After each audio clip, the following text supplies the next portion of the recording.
Bienvenidos a Casi Radio, un proyecto del colectivo Más Igualdad, donde abordaremos diferentes asuntos vinculados a nuestro devenir social. En un mundo donde estamos cada vez más conectados, pero no necesariamente mejor informados, intentaremos aportar elementos que colaboren en la construcción de un futuro diferente, porque no nos van a convencer de que el mundo no es para todos.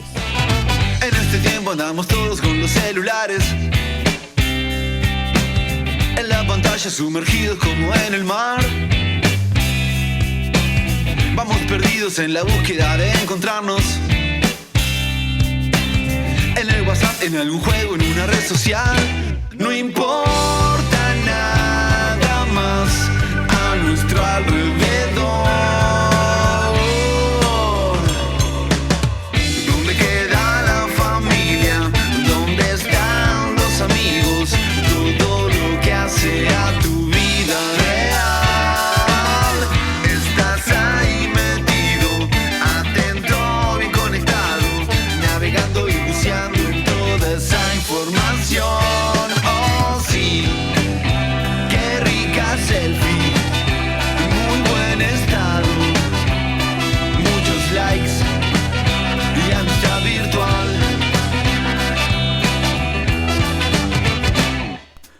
Bienvenidos y bienvenidas a este proyecto de comunicación que habita la difusa frontera entre el podcast y la radio, y que por una fortuita combinación de escasez creativa y pereza intelectual hemos dado a denominar Casi Radio. De este lado el micrófono, Martín Solsona les habla, compartiendo estudios con mis compañeros de siempre, los estandartes, los sostenes, los pilares de este proyecto de comunicación. Mi querida Pochita Alejandra, Jeremías, que hoy está de aniversario de Nomástico, feliz cumpleaños. Y nuestro compañero de siempre, el querido Negro Eric. ¿Cómo andan? ¿Todo bien? Buenas. Bueno, bienvenido de vuelta. Bienvenido de nuevo. Es raro esto de volver. Bienvenido. ¿Cuál de todas las cosas son raras? No, es como raro volver. Aparte, okay. el cambio de asiento me tiene confundido. Lo tiene mal. Sí, a mí también me tiene mal porque te tenía de frente siempre. No, y ahora le ocupé yo la silla y medio que me miró mal. Me dijo, ¿dónde me siento? Yo me ubiqué, pregunté ¿dónde me siento? ¿Vamos con las redes? Vamos con las redes. Bueno, nos pueden seguir en Casi Radio. Uy, en Instagram me tiró un centro. Pero habíamos quedado que pará, no está Lorena, que es la encargada. El problema que todo esto. Que le vamos a mandar un beso grande si nos escucha. Lorena debe estar en el avión debe igual. Estar en el avión, ¿no? debe estar en el medio del océano. ¿Alguien sabe el destino del avión? No. Europa, ¿no? No sé. Casi seguro que creo que era Europa, sí, pero... La que nos traiga regalos. Seguramente sí, Madrid Cholo. en primer lugar. Como... Nos parece Cholo, unos garotos. Sigan hablando del viaje, que yo me estoy tratando de acordar de las redes. Casi Radio Uy en Instagram, Casi Radio en Uy también en Twitter, Colectivo Más Igualdad en Facebook, en Instagram y también en Twitter como Más Igualdad. Bien, esta semana también tuvimos Último Bondi, si es que estamos por ahí. Alejandra, Telecomunicaciones, ¿cierto? Perdón, pero tengo que hacer varias cosas a la vez. Porque acá haciendo un partido estoy movido. sola, o sea, ¿Cómo que estás sola? se fue Lorena y me dejaron acá sola con todos ustedes. Sí.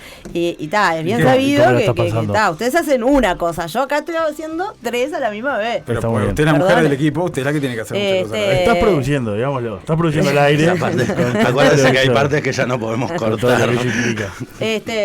Bueno, nada, el Último Bondi. Telecomunicaciones, lo pueden buscar por YouTube o por el canal de Caras y Caretas. Exactamente. Y si lo quieren ver en vivo ahí en el canal de YouTube, los martes a las 21 horas. Los martes a las 21 horas, pero este de Telecomunicaciones ya pasó, por eso...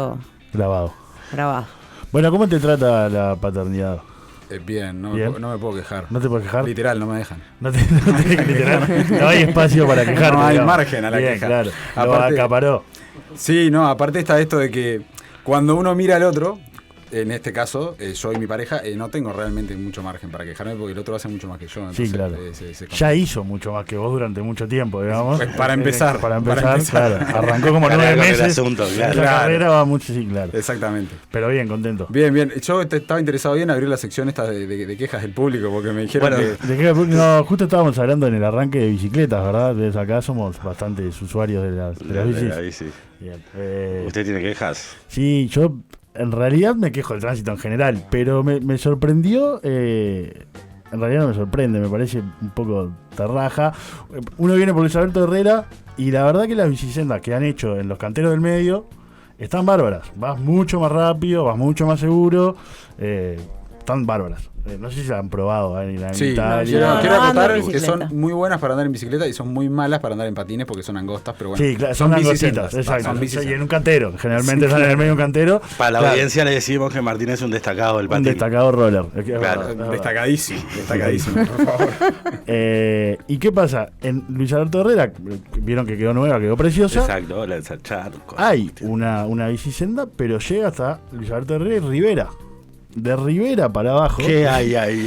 Que es donde está toda la parte del shopping, se termina la bicisenda. O sea, no podés pasar porque es un cantero con árbol. Andá en la bicicleta hasta ahí, te bajás. Claro, pero la parte más peligrosa, digamos que la parte más peligrosa, que es la parte donde está el shopping, donde está el 526, donde está el 522, ahí no podés, digamos, circular, porque en realidad los autos ingresan a la están todas las chicanas para entrar al exactamente. Pero creo que pensando en una ciudad bastante inteligente, porque pensá que Luis Alberto Herrera termina la Rambla ahí. O sea, si vos atravesás ese lugar, en realidad tenés una bicisenda enorme hasta la Rambla, incluida la Rambla si querés. Sí, en realidad ahí tenés que cortar por el shopping, pero un llamado a nuestros empresarios queridos. Un segundo piso ahí. Algo subterráneo. Arriba, con vista. Algo por abajo o algo por arriba. Porque aparte. Usted no le importa el trabajo ingenieril que sea necesario. Quiere que solucione el problema. No puede ser. Aparte necesitamos inversión pública, ¿no? Claro, aparte movemos la maquinita, con todo lo que eso implica. Pero no, porque la verdad, están bárbaras la bicicenda, vas mucho más rápido, vas mucho más seguro. Es una lástima que por 3 cuadras de shopping no se pueda conectar todo el Luis Alberto Herrera. Y ya que estamos, ¿podemos pedir más bicicenda? Sí, bueno. Yo quiero una en Garibaldi, que voy todos los días por Garibaldi. Una pregunta. ¿Ustedes vieron por Parque Rodó? ¿Vieron las bicisendas del Parque Rodó? Sí. Bien. ¿Son una cebra? O Cuando sea, si vos venís con la bici, el que viene en auto. A mí ya me chocaron, así que ya sé cómo es la normativa. Ya sabés contaros cómo es la normativa. Cuando vos venís en la bici y está pintada la bicicenda en el piso y está pintada de verde, eso significa que vos tenés preferencia. Siempre. Siempre. Porque aparte después hay como unos cuadraditos blancos que parecen como una cebra. Bueno, eso es parte de la señalización para que se observe. En realidad, si te fijas, todos los cruces de bicisenda están pintados de verde, menos en los semáforos. Porque en los semáforos la prioridad está pautada por el semáforo. Mirá vos, no sé por qué me igual chocaron. No se tiren, digamos, no se tiren igual. No se confíen en que los autos les van a dar. Exacto. ¿Vos tenés alguna queja? Yo no ando en bicicleta. Pero en general. Pero eso Diego que está ahí sentado atrás. Pero de quejas. Quejas tengo un montón en la vida, ¿viste? En lo posible no nos da el tiempo. Me parece interesante inaugurar esta sección de quejas. ¿Saben quién tuvo quejas estos días también? ¿Quién? ¿No se les ocurre un nombre? Se me ocurre mucho, pero ninguno bueno, ¿no? ¿Quién tuvo quejas? El presidente de la República anduvo de recorrida y tuvo algunas quejas.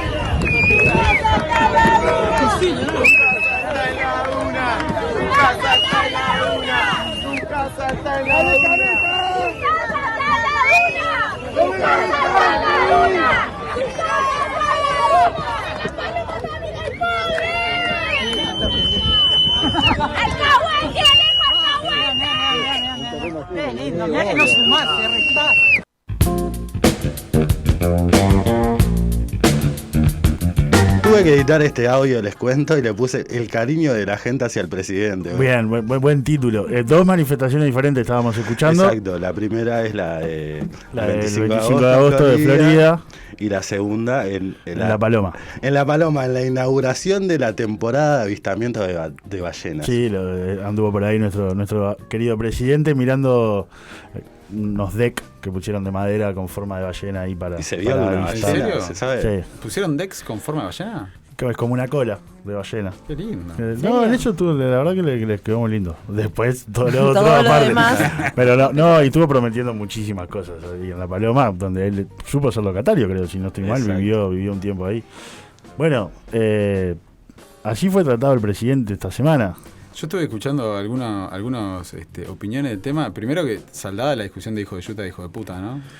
Sí, una y una, claro. 2 de Utah, 0 de 5-1 Utah seguro. Intercalaban. No, yo sí, para mí hubo una Claro, que sí porque- y otra que no.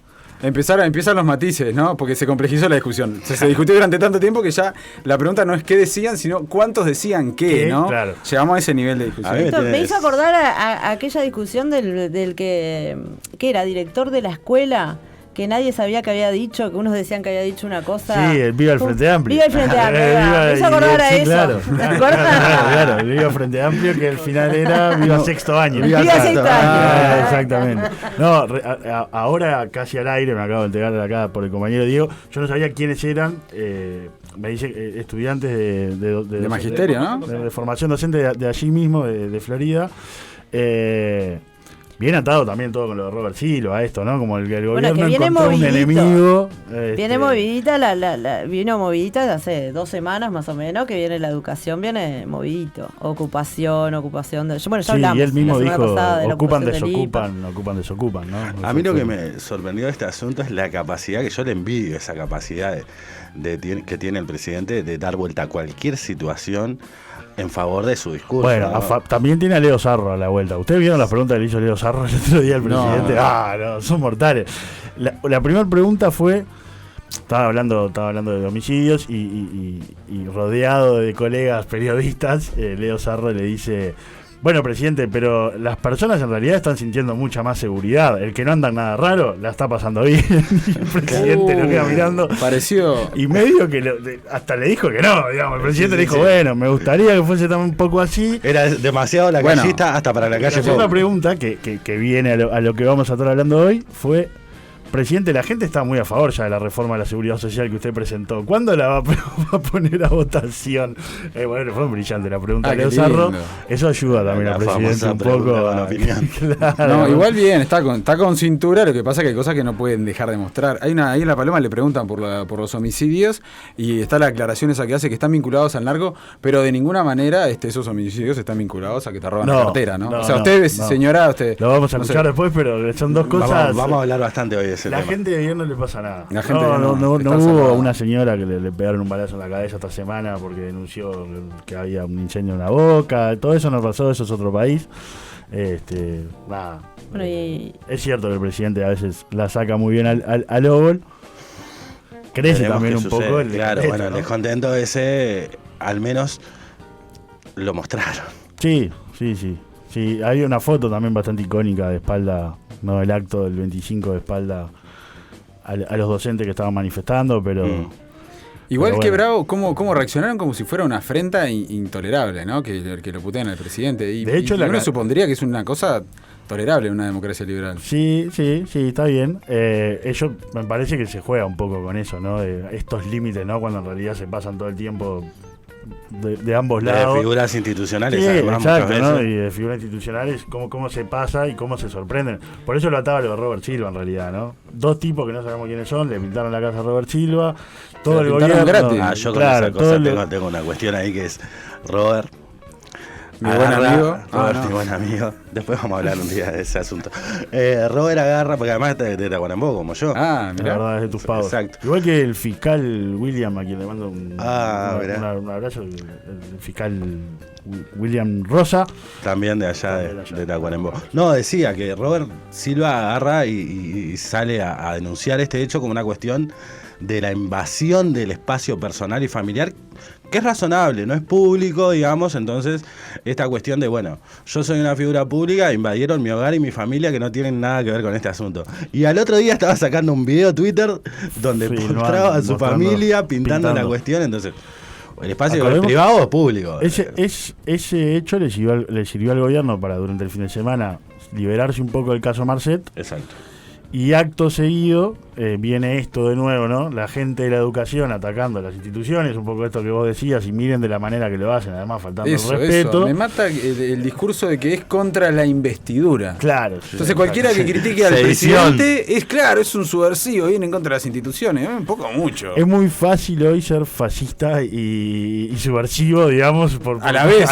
por igual. Claro, por igual y por cualquier hecho que hagas, podés caer rápidamente en eso. Sí, comparto. bueno, ¿y tenemos un resumen semanal? tenemos un resumen semanal para irnos a la pausa. Porque acá hacemos al revés, Pepino. O sea, en vez de hacerte regalito a vos por tu cumpleaños, Traigo como yo. venís, No, tenés Eric que me traer trajo regalos. regalos. Eric me trajo Pará, regalos. yo quiero Eric me saber trajo eso regalos. porque no me dio el Es tiempo. un Llegué tema corriendo a último complicado. momento y no me dio el tiempo. ¿Qué te regaló Eric? No vas a tardar. Si escuchás un par de programas para atrás, no estás a favor. No voy a estar a favor. No me lo digas. No me lo digas porque ya me imagino y no estoy a favor. No. Vamos al audio, entonces. Vamos al audio. Así con gusto. 7 years beyond 2,000 years, we just cruising. This is music that's been traveling light years to grace your ears, we just cruising.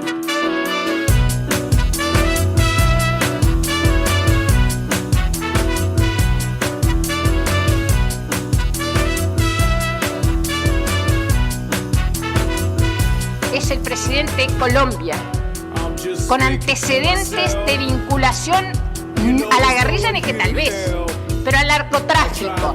Si quieren, acá está. Lo financió Escobar. ¿Saben quién tuvo la espada de Bolívar que tanto aspaviento hizo en la...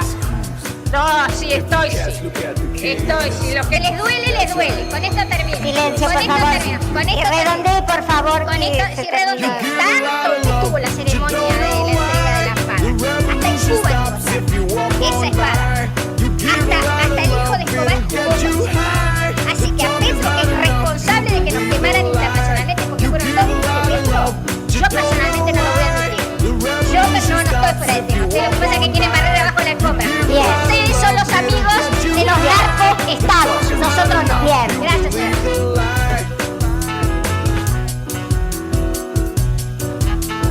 Y mientras tanto en Montevideo la agenda del gobierno giraba en torno a la seguridad.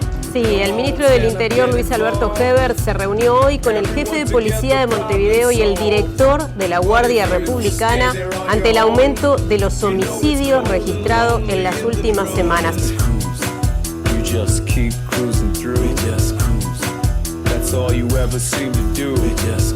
Tenemos un mes en donde hay 31 homicidios en el país, en todo el país. No 42 o 43, como se dice por ahí.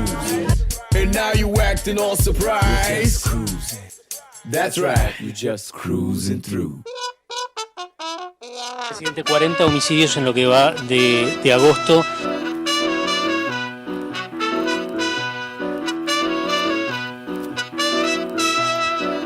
...31 homicidios, no 42 o 43, como se dice por ahí.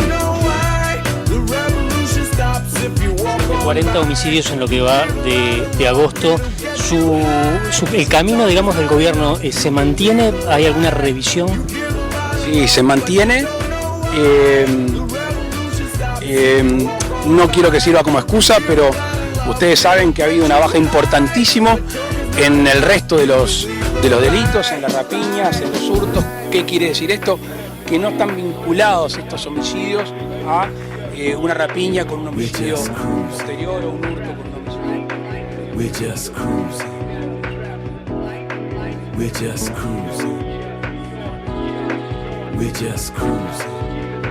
¿Habrá cambio de planes por estos hechos que se vienen dando?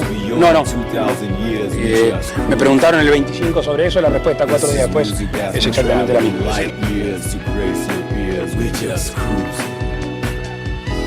Hubo 12 asesinatos desde el martes de la semana pasada, inclusive hasta hoy.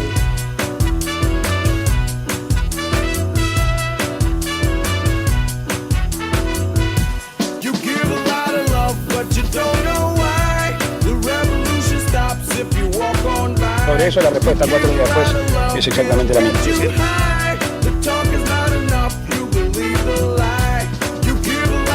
Sí, se mantiene.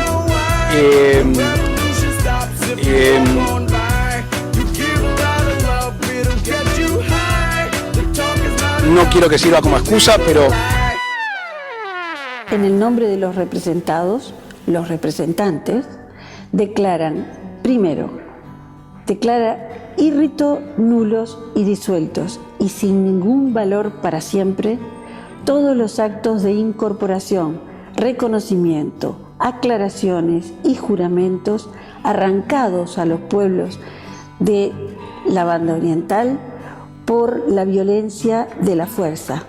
Unida a la perfidia de los intrusos poderes de Portugal y el Brasil, que la han tiranizado, hollado y han usurpado sus inalterables derechos y reducidos al yugo de un absoluto despotismo desde el año de 1817 hasta el presente de 1825. Estás escuchando Radio Pedal, un medio de comunicación social, colectivo y participativo. ¿Cansada de escuchar siempre la misma música? Ahora.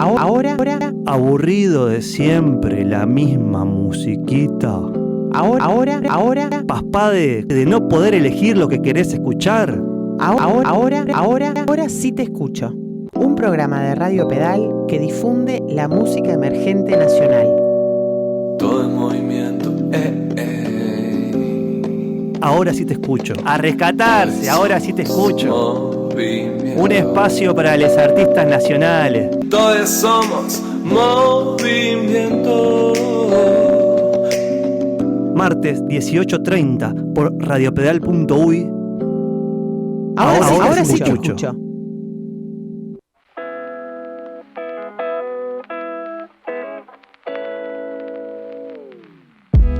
Los viernes a las 10, cada 15 días, Radio Pedal, en colaboración con Radio Mundo Real, transmite programas, informes y entrevistas sobre lo que ocurre en América Latina y el mundo, con una perspectiva ambiental, de género y en defensa de los territorios y los pueblos.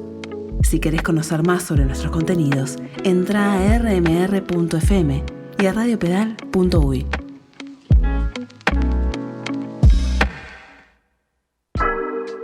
Estás escuchando Radio Pedal.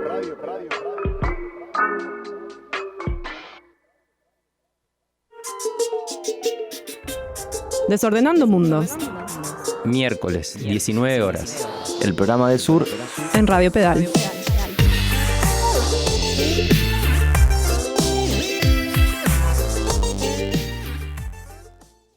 Radio Pedal. Nos dijeron que no y les dijimos que sí.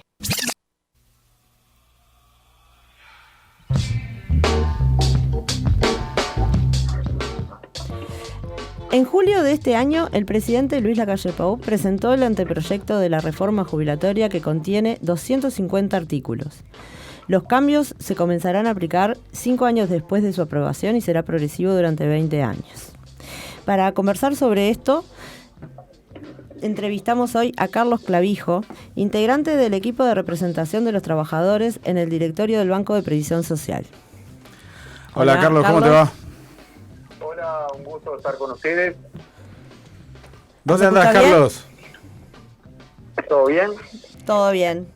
Bueno, me alegro. ¿Por dónde andás?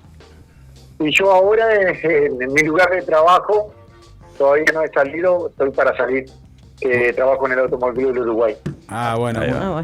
Bueno, ¿cómo viene la cosa? ¿Cómo están viendo ahora la discusión de la reforma de la Seguridad Social, ahora que hay una propuesta concreta, si se quiere, o relativamente más concreta arriba de la mesa?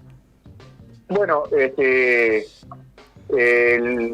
presidente de la República, junto al presidente de la Comisión de Expertos, presentaron este anteproyecto de ley, el cual a los trabajadores fuimos los últimos que lo recibimos, lamentablemente, pero tenemos varias consideraciones de él.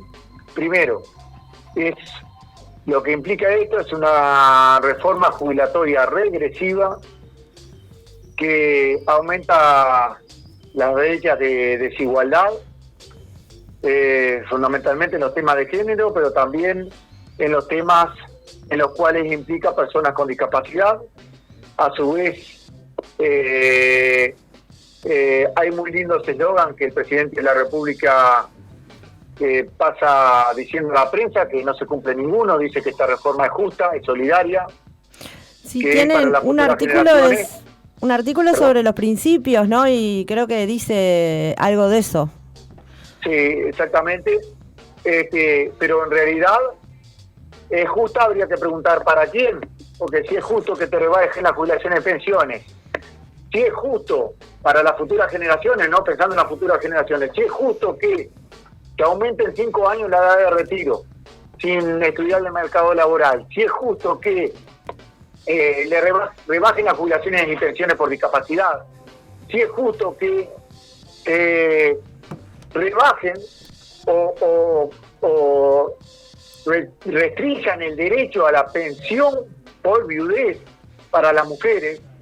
Eso es justo, bueno, estamos hablando de justicias diferentes. Sí. Es justo que en este anteproyecto de ley no haya una nueva fuente de financiamiento para financiar la seguridad social, como lo viene haciendo el mundo entero en los temas de seguridad social, y bueno, está complicado. Y solidario menos que menos, porque para ser solidario y para justamente cumplir con los principios de la seguridad social, como lo dice en algunos apartados del anteproyecto de ley, debería ser una herramienta fundamental de redistribución de la riqueza, es decir, aportar el que más tiene para que el que menos tiene y más necesita reciba una prestación decorosa. Por lo tanto, no se cumple ninguna de las cosas que se dicen. Una cosa son los eslogans y otra cosa es este anteproyecto de ley de 307 artículos. Carlos, ¿qué opinión tienen ustedes acerca de esta noción que sobrevuela, que un poco empuja, si se quiere, o usan para sostener la propuesta de reforma, que es esta noción de que es necesaria, es imprescindible hacer una reforma de la seguridad social? Entiendo que dependerá de qué es lo que tenga adentro, pero salen las encuestas preguntándole a la gente si está a favor o en contra de una reforma de la seguridad social sin decir lo que tiene adentro. Y claro, lo que está arriba de la mesa, bueno, no sé, a mí que me va a hacer en principio trabajar 5 años más y jubilarme con menos plata, no me parece muy necesario. La verdad que prefiero que se quede así. Está clarísimo. Mirá, te digo, nosotros, el movimiento sindical, pero en realidad a nivel internacional, las reformas en seguridad social se deben hacer periódicamente, porque el sistema hay que revisarlo siempre. Pero no estamos hablando de la reforma. El miedo a la reforma no lo tenemos que tenerlo. Esto lo que pasa es que no es una reforma de la seguridad social, es una reforma jubilatoria, es una reforma de recorte, es una reforma tributaria encubierto, es para tratar de gastar menos. Imagínate, en este proyecto de ley, según las estimaciones que hizo el mismo Poder Ejecutivo, en 2070 se va a gastar, como dicen ellos, nosotros decimos que es justamente invertir en la sociedad, 8.9% del PBI con esta reforma. Pero sin la reforma, ¿sabes cuánto debería ser lo que se invierte en la sociedad? Un 12,5%. ¿Qué quiere decir? Que hay un recorte de un 3 y pico % del PBI en jubilación y pensiones. Ya con eso, ya te das cuenta que en definitiva es eso, es generar un recorte para que dé los números. Y los números están de dos maneras. Y esto hablamos como si fuera en la casa de cada uno de nosotros. Claro. Cuando no nos alcanza para llegar a fin de mes, ¿qué hacemos? Tenemos dos chances. O recortamos la luz, el cable, el teléfono, recortamos, o buscamos nuevas fuentes de financiamiento. Buscamos otro laburo, o hacemos horas extras, o tratamos de conseguir otra changuita por otro lado para tratar de seguir viviendo de la mejor manera posible, o por lo menos mantener las condiciones de vida que tenemos. Y esto es lo mismo, acá hay dos maneras, o recortar o buscar nuevas fuentes de financiamiento, pero parece que al gran capital no se le quiere hincar el diente, a la AFAP no se le quiere hincar el diente, a las exoneraciones no se le quiere hincar el diente, a las exportaciones, las importaciones no se le quiere hincar el diente. Parecería, Carlos, es más un problema de distribución, digamos, que es la discusión que no se pone arriba de la mesa. Te queríamos hacer una... Sí, dale. Perdón, porque en definitiva, con esto, cada vez se va a profundizar más la brecha, y cuando me dice, o dice el presidente que está pensando en las futuras generaciones, a mí me preocupa, porque está pensando que las futuras generaciones de jubilados y pensionistas sean más pobres que los de hoy en día. Sí. Entonces me preocupa. Ahora, con seguridad, según lo que piensa el presidente de la República, los ricos van a seguir siendo ricos o más ricos, y los pobres van a seguir siendo pobres más pobres. ¿Por qué? Porque los parámetros cambian, nuestros parámetros, no los parámetros de los que más tienen. Exacto. Entonces, ahí está la discusión. Es una discusión de clase, es una discusión ideológica. Entonces, claro, ellos tienen que decir lo que dicen, y yo creo que dentro de lo que piensen y como piensan su perspectiva, que gobiernan para las minorías para los que más tienen, está perfecto que para ellos sea justa y sea solidaria para ellos, porque en definitiva a ellos no los toca. La categorización sigue siendo entre activos y pasivos y listo, y se termina ahí para ellos. Exactamente, esa es la cuenta. Ahí es donde se puede ahorrar, se ahorra con la gente que más necesita, no con el gran capital, no con lo que genera riqueza, que en el último año se fueron 10.000 millones de dólares al exterior, quiere decir que la riqueza en el Uruguay está bastante haciendo está en sus mejores épocas, que los compañeros de AEBU nos dijeron que hay más de ya no me cierran los números porque son números muy grandes, 40 millones de dólares, 40.000 millones de dólares en depósitos de cuentas que tienen más de $500 000. Claro. Eso se incrementó en los últimos 2 años. Es impresionante la riqueza que se está generando en el Uruguay. Ahora, los que tenemos menos no la vemos. Exacto. Y Carlos, en el futuro la vamos a ver menos con esta reforma. Una consulta, viste que evidentemente la discusión pública está pasando por la cuestión jubilatoria, o al menos la edad de jubilación y demás, como señalaba Martín, pero vos has mencionado también, y hoy lo planteabas un poco al principio, todo lo que tiene que ver con la afectación, digamos, al sistema de cuidados y demás. ¿Podemos profundizar un poquito en eso? Bueno, sí, mirá, vamos a hablar primero de la pensión viudez. Exacto. Hasta hoy en día la pensión viudez, una mujer con 40 años, si queda viuda, de hecho tiene una pensión de por vida, hoy en día. Sí. Uy, si esta reforma se lleva a cabo, va a tener 1 año de pensión. No de por vida, 1 año, a los 40 años. Recién a los 55 años va a tener una pensión que no va a ser de por vida, que a los 65 se va a rever. Por lo tanto va a tener por 10 años, a los 65 se rever, si se la quita no se la dejan. Cuando se jubile se mira a ver si es conveniente dejársela o quitársela. O sea que la pensión ya no va a ser, para la viuda no va a ser de por vida para nadie. Después de los 65... Se ve. Ahí se verá si le corresponde o no de por vida. Pero en definitiva, ahora a los 40 años o más ya tenés pensión de por vida. Ahí sí vas a tener recién a los 55, una por 10 años hasta los 65, cuando a los 65 te jubiles. ¿Dónde conseguís trabajo a esa edad? Y esto es lo que nos dicen, además. Exactamente. Y también la pensión de jubilación o por discapacidad. Hoy te jubilás por jubilación por discapacidad son un 65% del salario básico jubilatorio. Y con esta anteproyecto de ley, te vas a jubilar según la edad que tengas, según la trayectoria o los años de trabajo que tengas, y podés llegar a un 45, un 50%. En algún caso podrás llegar, pero ya son casos excepcionales, a lo que hay hoy en día, pero van a ser casos excepcionales. A casi todo se le va a rebajar. Es una de las ideas que tenía Saldán, que quería bajar la jubilación y pensión por discapacidad a 50% de tasa de reemplazo en vez de los 65, y con esto se le da. Un poco más progresiva, pero se le da. O sea que también hay recorte en las pensiones, tanto de discapacidad como de viudez y dentro de otros puntos. Sí, un poco en esto que decía Martín hoy, que esta reforma está está la cuestión de si estás a favor o en contra.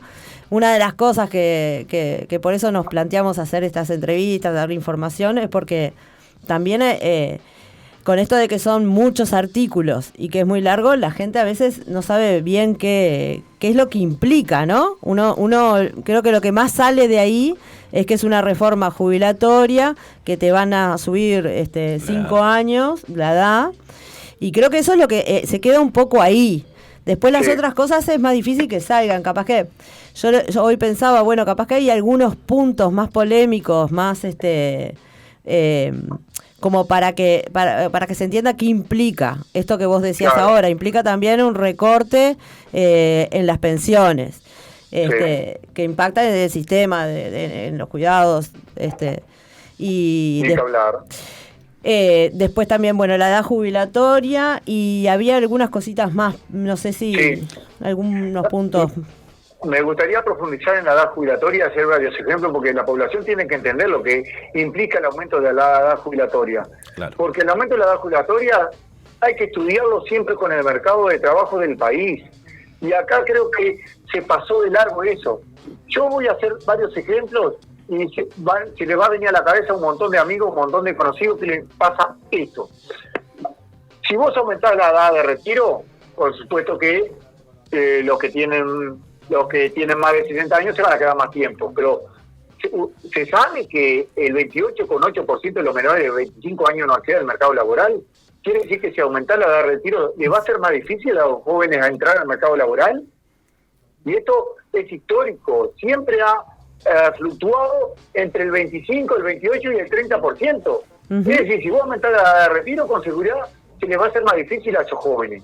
Claro. Pero en la otra punta también, todos sabemos que para un empresario, una persona de 55 años ya es vieja. Ah, sí. Y no la toman en la mayoría de los lugares. Sí, ¿no? sí, es muy difícil esa edad. No, y aparte, digamos, estamos en una época en la que la mano de obra humana, digamos, es cada vez menor. O sea, estamos tendiendo a que el nivel de empleo sea cada vez más bajo, con lo cual... Las nuevas tecnologías, justamente. Claro. Pero mirá esto, yo no me imagino una persona con 61, 62 años buscando laburo porque se quedó sin laburo. ¿Dónde va a conseguir? No, claro. ¿Qué hace? ¿Qué hace esos 3, 4 años? O se va a la informalidad, o lo bancan los hijos y los nietos. No hay otra, porque vivir va a tener que vivir esa persona. Claro. Entonces, eso se analizó, porque puede generar un caos social, una pobreza generalizada para las futuras generaciones, como habla el presidente. Claro. A mí me preocupa eso. Me preocupa más que todo, aparte de lo que es el corazón de esta reforma, ¿no? El corazón de esta reforma, en definitiva, es hacerle negocio a las AFAP privadas. Totalmente, totalmente. Ese es el corazón. Sin duda. Y después... Carlos, perdón, para cerrar porque nos estamos quedando sin tiempo. ¿Cómo sigue adelante el equipo de representación de los trabajadores y el PIT-CNT pensando, bueno, qué hacemos ahora que está la propuesta arriba de la mesa? Y bueno, y básicamente hay que evitar que prospere. ¿Cuáles son los pasos a seguir? ¿En qué están? Bueno, nos estamos reuniendo, ayer justamente nos reunimos, vamos a generar varias actividades de movilización y de llegada al pueblo masiva. Por más que ya desde el equipo estamos recorriendo todo el país, en lugares de trabajo, en lugares abiertos donde puede venir cualquier persona a escucharnos, a hablar sobre la importancia que tiene la seguridad social y esta reforma jubilatoria que pretenden hacer. Eso es fundamental, el cara a cara con las personas para que justamente entiendan lo peligroso que puede ser todo esto. Van a haber grandes actos, la movilización del 15, el paro con movilizaciones que van a hacer en varios lugares del 15, va a llevar este tema como bandera, en contra de una reforma jubilatoria en este sentido. Porque no estamos en contra de una reforma de la seguridad social, estamos en contra de esta reforma jubilatoria, que se entienda bien. El 15 de este mes hablabas, ¿no? De septiembre. De este mes, ahí va, el 15 de septiembre hay paro general de 24 horas y van a haber varias movilizaciones por todos lados, tratando de hacer asambleas abiertas con el barrio, ir ahí cara a cara para hablar del tema de la seguridad social, de la carestía, de los salarios, de las jubilaciones. Bueno, para hablar, en realidad, poner en contexto lo que está pasando realmente, el tema del empleo, para poner en contexto y para que esos vecinos, esas vecinas que no les llega la información de primera mano o les llega a media la información, lo que yo te decía, esos relatos que son bastante, que no se sostienen, bueno, que tengan la versión de los trabajadores de primera mano, ¿no? Perfecto. Sí, es fundamental. Bueno, Carlos, entonces los convocamos a todos para el 15 y que se pongan en contacto con el equipo de representación de los trabajadores, que buscan en las redes, que entren a la red del PIT-CNT, que estén atentos. Y bueno, el 15, entonces todos ahí, entre otras cosas, en contra de la reforma de la seguridad social. Y por acá seguiremos más adelante dando información sobre este tema. Te mandamos un abrazo, Carlos. Muchísimas gracias, Carlos. Impecable, muchísimas gracias a ustedes y nosotros estamos a las órdenes para cuando ustedes nos convoquen, ahí estaremos. Así que muchísimas gracias a ustedes, un abrazo grande. Muchas gracias. Otro para vos.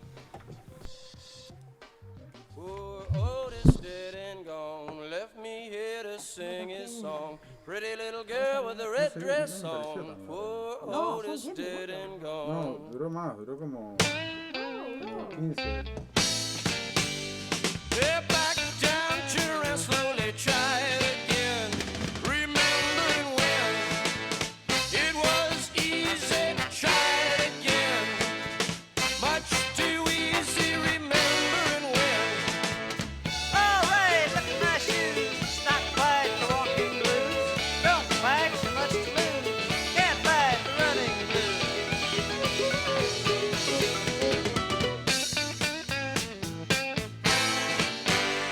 Well, I got the running blues running away back to LA.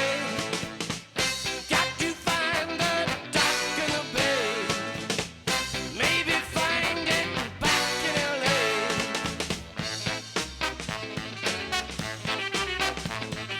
Running scared, running blue, going so fast, what'll I do?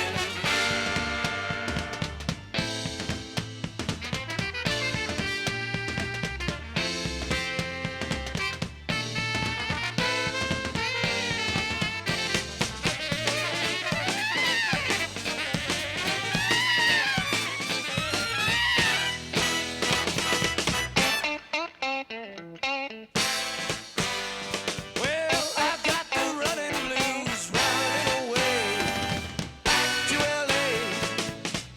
Got to find the dock in the bay. Maybe find it back in LA. All right, look at my shoes. Not quite the walking blues. Don't fight too much to lose. Can't fight the running blues. All right, look at my shoes. Not quite the walking blues. Don't fight too much to lose. Can't fight the running blues.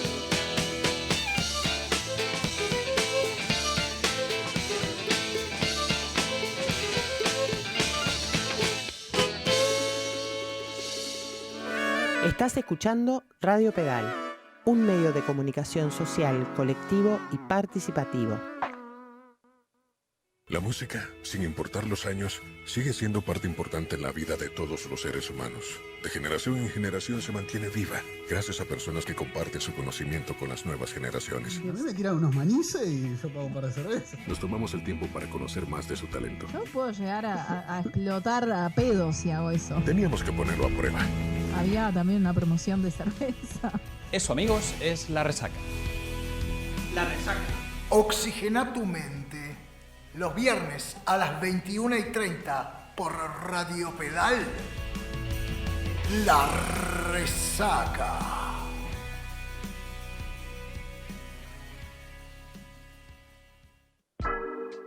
Estás escuchando Radio Pedal.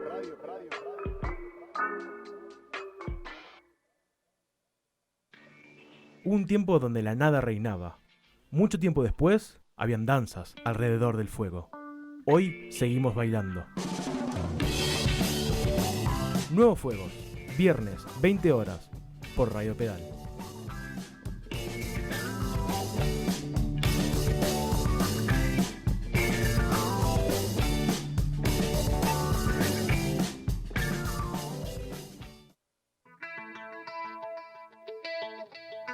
¿Estás escuchando? Radio Pedal.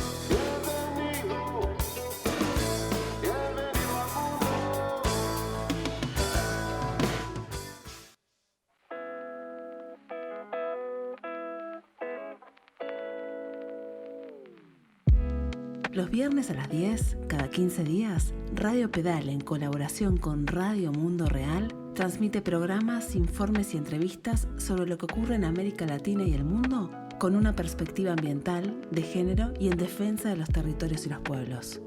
Si querés conocer más sobre nuestros contenidos, entra a rmr.fm y a radiopedal.uy.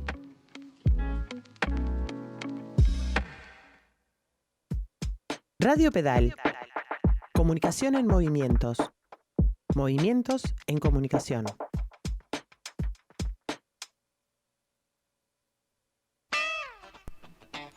Bueno, acá volvemos al bloque 2, el bloque cultural. ¿Este es el 2? ¿No es el 3? Para mí es el 3. ¿Es el 3? ¿No tuvimos una tanda ahí antes de Bueno, está, es un día largo. El hoy. operador que está de cumpleaños dice que es el 3. Tenemos al operador de cumpleaños y le vamos a hacer caso porque es su cumpleaños, nada más que por hoy. Está. Y bueno, y acá estamos con Gabriela Rodríguez, que tuve un encuentro con ella hace no sé, un mes, por ahí. Y dije, tiene que ir a la radio. Me parece espectacular, me encanta tu iniciativa. Sí, últimamente estoy así, como con iniciativa. Me parece bien. y bueno, y ella es cantante, tiene un espectáculo Mujer de Agua. Y tiene colgado un acordeón. Yo ya iba a decir un bandoneón porque nunca lo distinguí. No sé, un acordeón, no. Qué bien tocás el bandoneón a veces. Igual sí, gracias. No es. Bueno, Gabriela, ¿cómo estás? Yo estuve contigo, es cierto, fue muy cómico porque fui al cumpleaños por un ratito y nos quedamos también cantando que lo cumpla feliz a las 2 de la mañana, charlando de la vida, pero también son esos encuentros que no son casuales, ¿no? Que por algo se dan. Y Radio Pedal, primero que estoy acá en el barrio, estoy a 2 cuadras. Vecina. Más allá del apuro. Y siempre, es una radio que acompaña a todo lo que es la movida, todo tipo. Sí. La verdad, son programas que abarcan todo. Bien. Siempre por uno o por otro, siempre estás. Así que bueno, agradezco la invitación. Y bueno, Mujer de Agua y un montón de cosas. Yo en realidad soy música, transito la vida como música, y a su vez soy música comunitaria. Uh-huh. Entonces eso que fue como 2 compartimentos en mi vida, en el proyecto Mujer de Agua, en realidad es un proyecto que lo voy construyendo en encuentros sobre todo desde una perspectiva femenina de la vida. Encuentros de mujeres, cuando voy viajando, de encuentros de trabajo de voz, con la voz, pero a su vez afloran todas las canciones, y la historia y la ancestralidad que llevamos, ¿no? Entonces ese espectáculo se va nutriendo desde otra perspectiva. Sí, porque para los que... ella viajó con ese espectáculo por muchos lados. ¿Por dónde anduviste con el espectáculo? Bueno, estuvimos en Argentina, en España... Acá en Uruguay también. En realidad lo hicimos en el 2013, en un momento muy significativo de la vida. Yo estaba cuidando a mi compañera en el hospital de clínicas y ahí ya había empezado en el 2012. Rodrigo, mi hijo, es músico también. Y bueno, estábamos muy en casa cuidando y asumiendo responsabilidades más allá de lo que hiciéramos musicalmente por fuera, ¿no? Seguro. Pero esos momentos que te colocan en la vida, en lo esencial de la vida. Sí. Son momentos de alguna manera difíciles de transitar, pero de mucha riqueza humana. Sí, ¿no? Lo accesorio queda de lado. Claro. Hay cosas te das cuenta de que es lo importante. Y a mí como mujer y como música me ubicó, bueno, ¿qué es lo patrimonial que uno deja? Y entonces ahí me conecto con las canciones de mis abuelas. Una brasilera, y entonces... Por ejemplo, hay una que cantaban toda la línea materna mía, ¿no? Que saudades que eu tenho da aurora da minha vida. Me encanta la música. Da minha infância querida, os anos não trazem mais, ¿no? Y esa la cantaba mi bisabuela, dicen que la cantaba llorando, mi abuela, mi madre, mi tía, todas las mujeres. Y bueno, mamá todavía vivía y la grabé en el CD, que lo voy a colgar en breve, ¿no? Estoy como en debe de todo lo que es plataformas porque es tan vivo y es tan... y te voy contando la historia de cada lugar, ¿no? Claro. Cuando estuve por acá, por ejemplo, rendí homenaje a Nibia Zabalzagaray, por ejemplo, ¿no? Entonces leí algo de Nibia que la ubica como un ser humano, como nosotros. Claro. Y entonces después... Te doy la información de qué pasó con Nibia, ¿no? Me gusta esa idea de acercar las claro, como cosas. Somos las mujeres, en realidad es potenciar esos encuentros. Te quedas hasta las 2 de la mañana y hablas de toda la vida y ahí te aflora otra información que está bueno compartirla. Y que los artistas somos fusibles, ¿no? Fusibles no, somos en realidad antenas, que estamos atentos y lo sacamos por ese lado. Claro, y estamos en una zona privilegiada y una familia de todos, somos muchos músicos además. Eso debe ser bueno. Potencia. Todos músicos. Sí. Así que está. Yo tengo ganas de escuchar el aparatito ese. Bueno, esta canción fue en ese momento, tenía que... Es que mi tío tenía de eso, porque era gallego él. Bueno, toda mi familia. Yo ahora voy a hacer un vals. No, tenía de todo. Tenía el acordeón, tenía la gaita. Y tendría las conchas, las percutidas, ¿viste? Las No sé, él tocaba en una orquesta acá. Pero tenía varios instrumentos. Uno de ellos era un acordeón, que era un poco más grande que ese. Mirá. Bueno, ¿un balsecito dijiste? Un balsecito que fue estrenado, le hice en un hospital, pero fue estrenado en un espectáculo de danza y estaban las bailarinas ahí haciendo acrobacias. Y bueno, habla del amor más puro, de eso intangible, que en realidad es cada uno y es eso. La vida es eso. Si se viera desde ese lugar no pasaría de todo esto que estuviéramos hablando. Todas estas cosas. Yo decía, ¿qué voy a cantar ahora?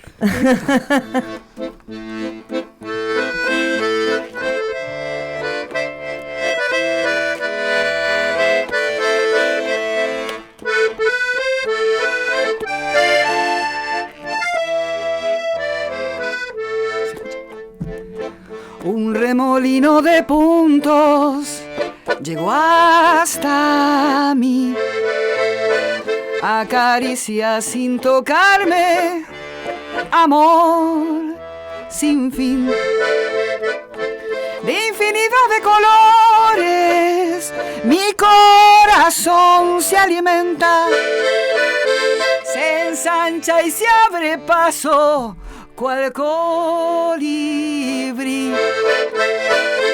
de infinidad de colores, mi corazón se alimenta, se ensancha y se abre paso, cual colibrí.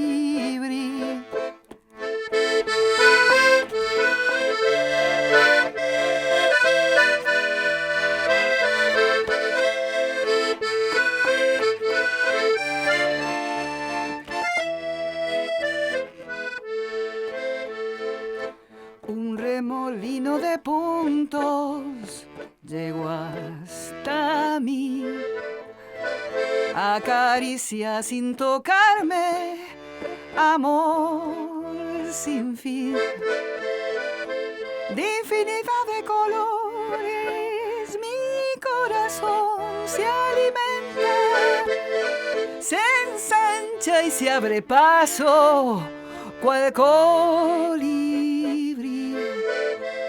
Amar, soñar, cantar, reír, volar, vivir. Amar, soñar con una vida más justa, donde todos tengamos una vida plena, con derecho a la salud, a la vivienda, a la educación.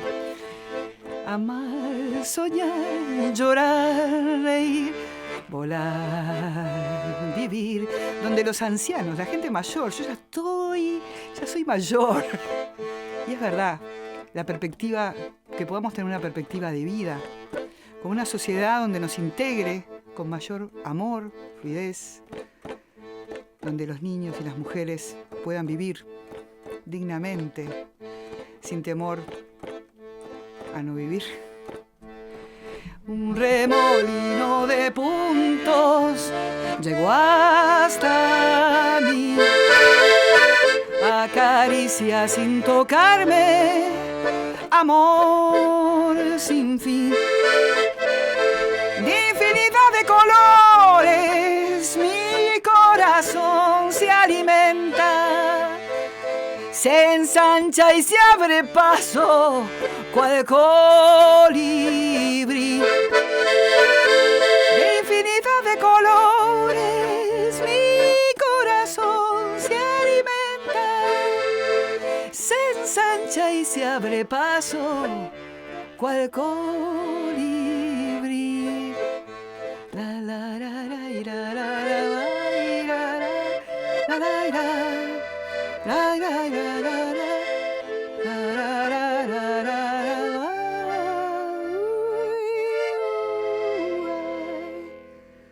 Que viva el amor. Muy bien. Bueno, es eso. Para mí es esa esencia que te coloca y mirás la vida de otra perspectiva. Y a los seres humanos los distinguís como seres humanos en cualquier etapa de la vida.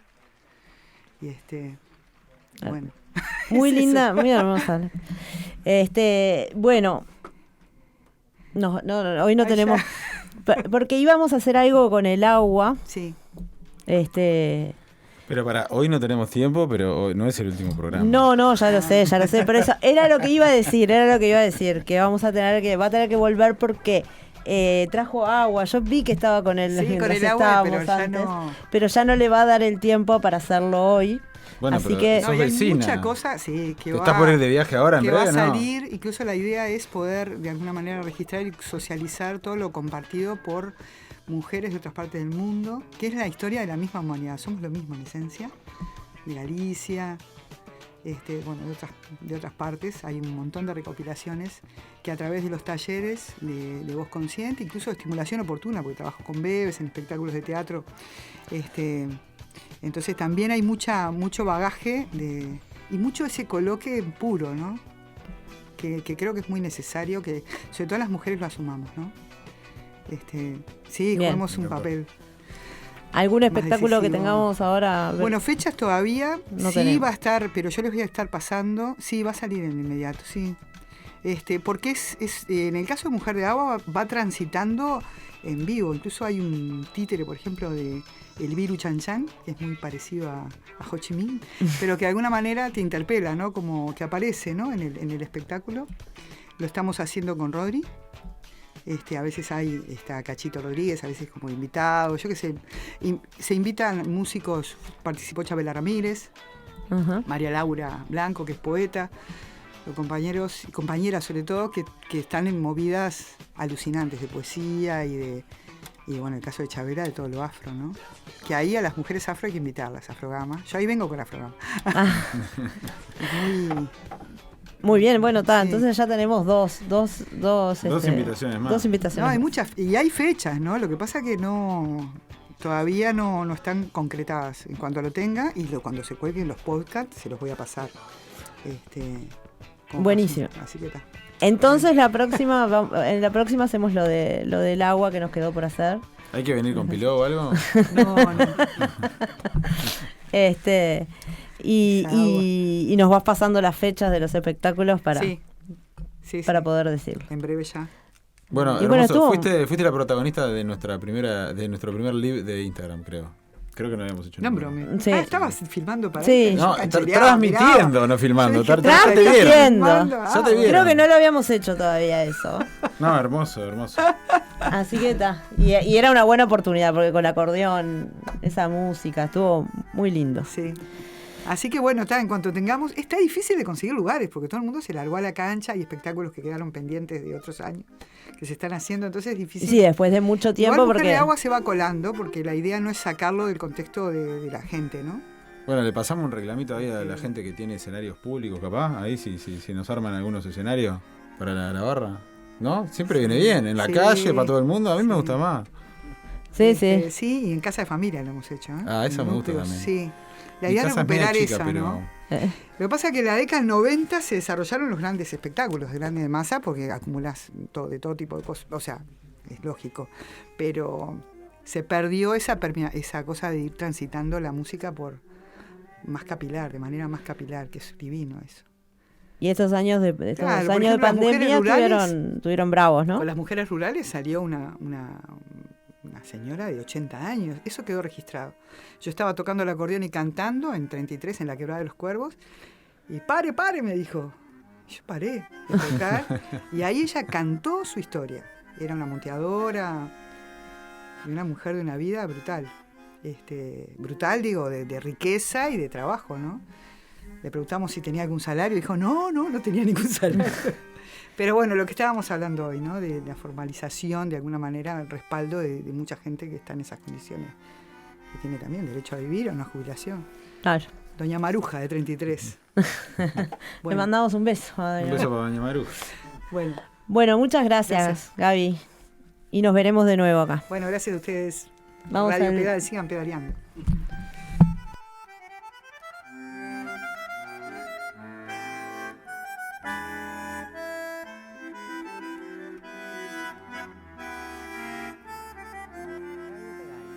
Un medio de comunicación social, colectivo y participativo.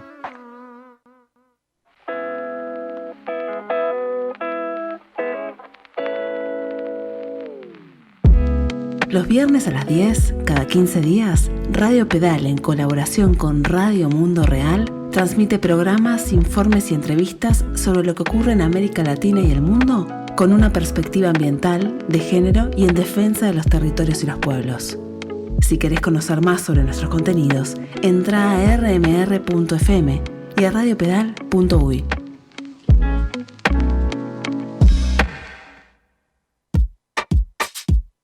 Radio Pedal. Autogestivos y autofestivos.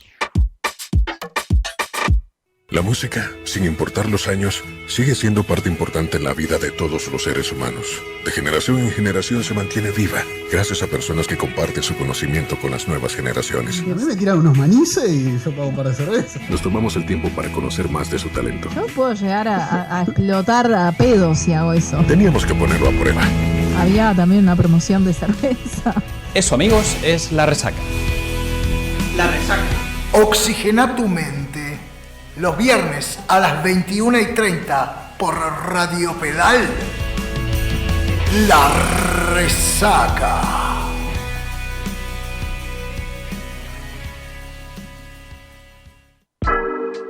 Estás escuchando Radio Pedal.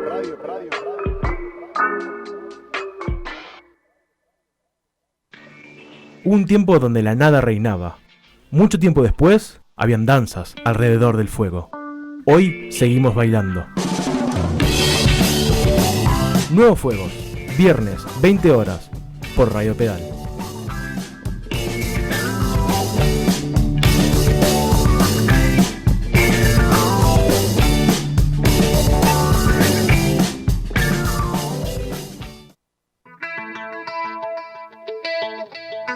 ¿Estás escuchando?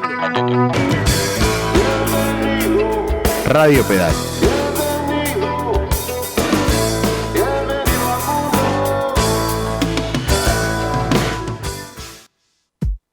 Radio Pedal. Comunicación en movimientos. Movimientos en comunicación.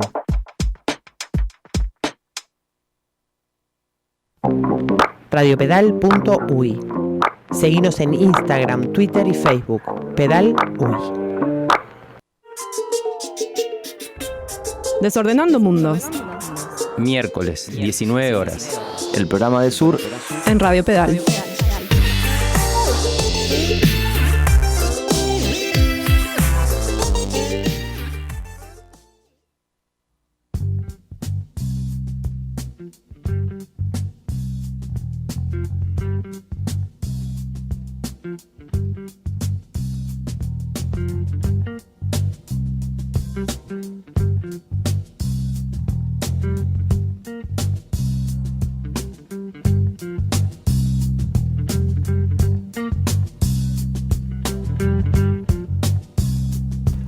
Bueno, volvemos de la tanda y vuelve nuestro, no vamos a decir que es nuestro columnista preferido, pero vamos a decir que es nuestro columnista preferido porque todos son nuestros columnistas preferidos. Pero Bien. Nos gusta mucho recibir a Diego, que nos refresca mucho la memoria. ¿Cómo andás, Dieguito? Todo bien, ¿y ustedes? Bien de bien acá, esperando, ansiosos a ver de qué vamos a hablar hoy.